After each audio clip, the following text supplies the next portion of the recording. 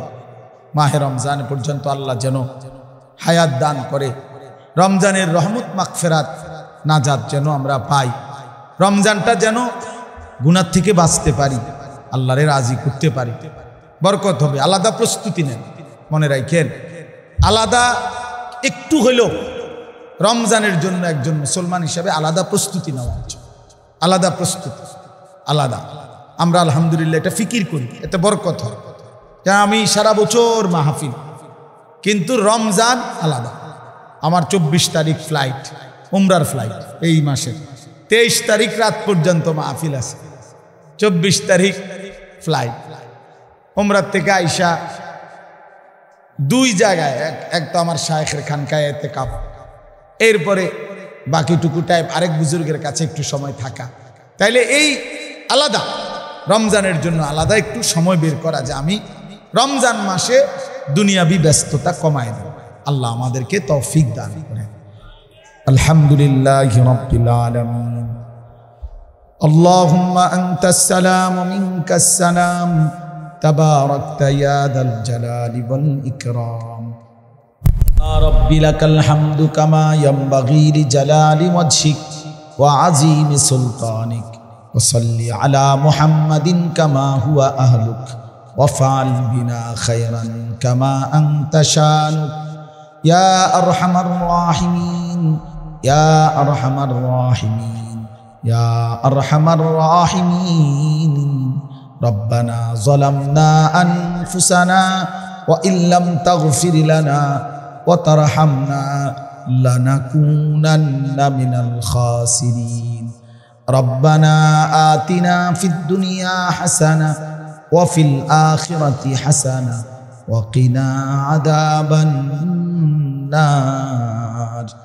ربنا لا تزغ قلوبنا بعد إذ هديتنا وهب لنا من لدنك رحمة إنك أنت الوهاب.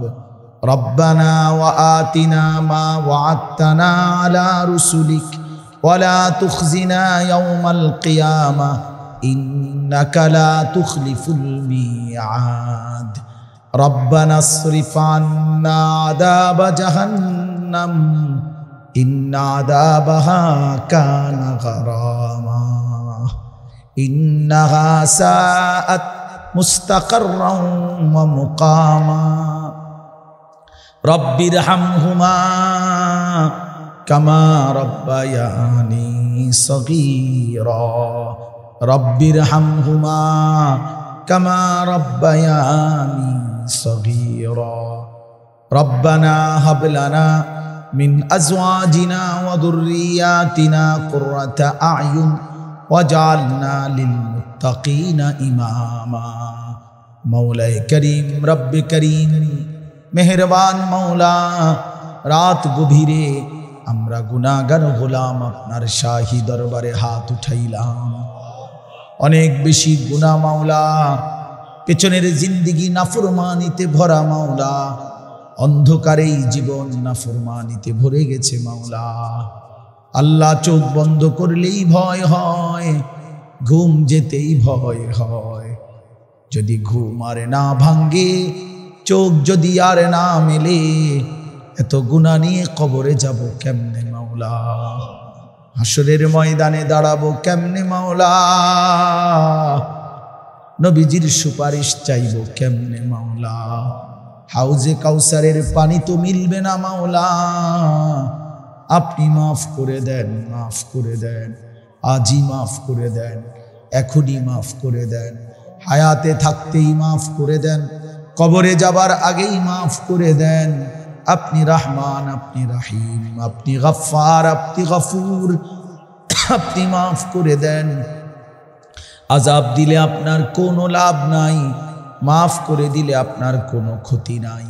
মাফ করিলে আপনার কমবে না, মাফ না পেলে আমাদের উপায় থাকবে না। আল্লাহ মাফ করে দেন, দেন মাওলা। আমার এই মাফ করে দেন, আমার এই মাফ করে দেন, আমার বন্ধুদেরকে মাফ করে দেন, আমার বাবাদেরকে মাফ করে দেন, আমার নওজোয়ান ছেলেদেরকে মাফ করে দেন। আল্লাহ, নওজোয়ান ছেলেরা বোঝে নাই মাওলা, গুনাহ তো করেই ফেলেছে মাওলা, আজ আপনি মাফ করে দেন। আপনার ভালোবাসায় দাঁড়িয়েছিল, আপনার ভালোবাসায় দাঁড়িয়েছিল মাওলা, আপনি এই দাঁড়ানো কবুল করে নেন।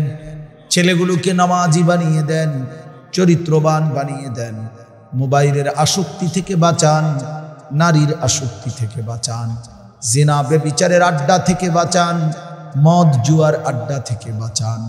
আমার সন্তানদেরকে ফিরাইয়া দেন, আমার ভাইদেরকে ফিরিয়ে দেন, আমার সন্তানদেরকে ফিরিয়ে দেন, বাবা চাচা বয়স্কদেরকে আরো বেশি নেক আমলের তৌফিক দেন, মা বোনদেরকে পর্দা পুশিদা দান করেন, সমস্ত কবরবাসীদেরকে মাফ করে দেন, কিয়ামত পর্যন্ত কবরের আযাব মাফ করে দেন।